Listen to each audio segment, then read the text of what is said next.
Asseyez-vous, souvenez-vous, humanité, les petits devant, les grands derrière, et écoutez le son de la guerre. Car c'est tout dessus de cet ardent brasier que va se jouer devant vous, un des mythes fondateurs de votre humanité. Souvenez-vous la belle Hélène de Sparte enlevée par le prince troyen Paris, qui déclencha la guerre de Troie et ces terribles combats qu'aucun être humain ne pourrait s'imaginer. Car c'est au-dessus de cet arbre embrasillé que les dieux prennent parti pour les Grecs ou les Troyens. Jupiter regarde les combats en parlant pour l'un ou l'autre, pendant qu'un tout autre conflit va bientôt s'initier.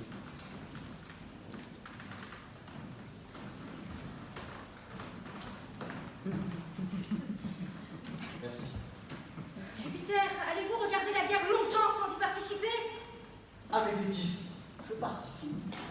Je prends souvent parti les paris contre Vulcain, qui choisit toujours un Troyen. Là j'ai un nouveau Colin. Et qui est-ce? Ulysse. La dernière fois, j'ai parié tout mon vin sur Patrocle, mais avec le recul, c'est de la folie. Mais là, Ulysse, je le sens bien, hein. Bon potentiel. Tiens, tu pourrais m'apporter quelque chose à piloter avant le prochain duel? Mais Jupiter, vous avez déjà tout mangé? Et votre aigle n'est même pas capable de chasser un poisson? C'est pas toi la déesse des poissons? Déesse de la mer. Et je n'aime pas qu'on touche à mes enfants. Eh ben, demande pour sacrifier un bœuf, ou commande plutôt sur le véritable, ça changera un peu.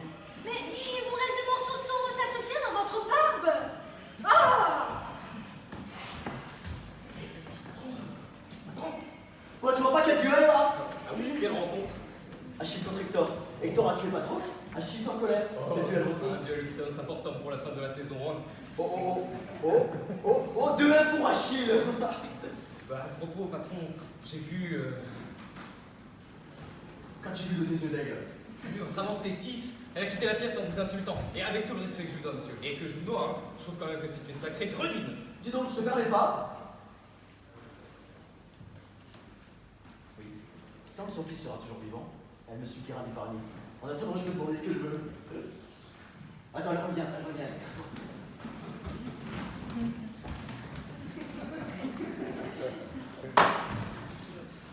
Merci.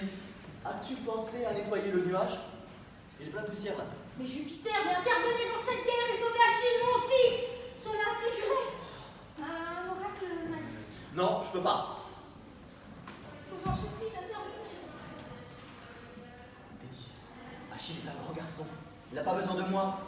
Et puis, vers 15h, j'ai un petit orage à envoyer sur un village. Je peux pas tout faire. Mon pauvre fils. Mais il est invincible. Mais me caresser la barbe ne fera pas changer d'avis. Jupiter, attention, votre femme Junon rentre à la maison. Cachez donc ce cajot ou elle sera dans une colère noire. Ah! Sauvez mon fils. Ah, femme! Veux-tu faire des enfants? Non, je suis claquée là. Pas de problème, j'avais pas envie de toute façon. Attendez, mais c'est qui celle-là? C'est la voisine. Vous voulez du lait pour faire les crêpes? Je suis son amante, mais je ne suis pas là. Elle est folle. On a plus de lait, c'est bon? Encore une amante? C'est la 15e cette semaine, mon vieux. Mais non. Pardonnez-moi, oh ma déesse, si je vous ai offensé.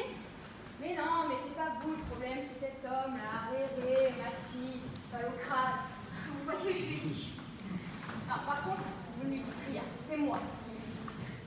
Vous savez que je suis là et que j'entends? Ah, mais oui, mais on sait que t'es là, avec ton ego immense, là, toujours dire que t'es là.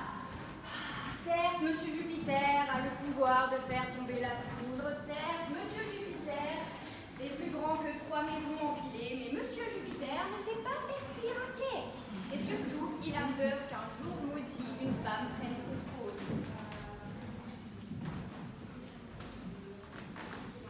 Oh, la défense est fébrile pour le Troyen. Hein. Achille est solide sur ses appuis. On n'avait pas vu venir ce coup de glaive très habile, un homme porté par Hector. Hector qui frappe et qui tire sur le bras de son adversaire pour le faire chuter. Achille se relève et c'est le glaive qui est planté dans le ventre de son ennemi. C'est un très joli duel que nous avons là, ma très chère Junon. Regardez, on y voit ses intestins tomber en cascade sur le sol. C'est un très joli duel. Mais regardez, mais Jupiter, Achille est en danger. Il faut arrêter cette guerre, Jupiter. Mais il a même pas une égratignure, ton fils. Et regardez ce bouclier, quelle splendeur. Vulcain fait du bon travail, tu l'es pas sous. Mais Apollon va le tuer! Ça m'étonnerait. J'ai parié contre lui sur le duel d'Achille. Et puis, ce serait de la triche d'intervenir maintenant. Et puis, Apollon est pas si mauvais perdant. Mais je vous en prie, Jupiter, venez en aide à Achille! Dommagement pour qui? Vous ne dites rien, je pense. Je vous offrirai ma vie, Jupiter. C'est la première fois qu'il passe le balai pour être un jour férié. Encore une fois, je vois pas pourquoi Achille serait en danger. Regardez, il se bat comme un dieu. Et puis là, il a accroché la dépouille d'Hector sur son char. Qu'est-ce qu'il fait? Il le traîne sur le sol. Bon, c'est vrai que c'est pas très noble de sa part. Mais... Oh, regardez là-haut, du rempart! C'est Paris, église Achille! La flèche semble guidée par Apollon! Oh, le tricheur!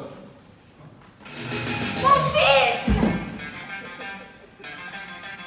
Alors que Thétis pleure encore son fils, Jupiter fait répondre ses paroles confortées. Junon est blasé comme à son habitude. Les vainqueurs du roi se séparent des femmes qui n'ont pas tué ou pas encore. La bataille est finie. Mais combien de morts d'atroces guerres feront-ils encore dans l'histoire à venir? Décidément, les hommes n'apprennent rien.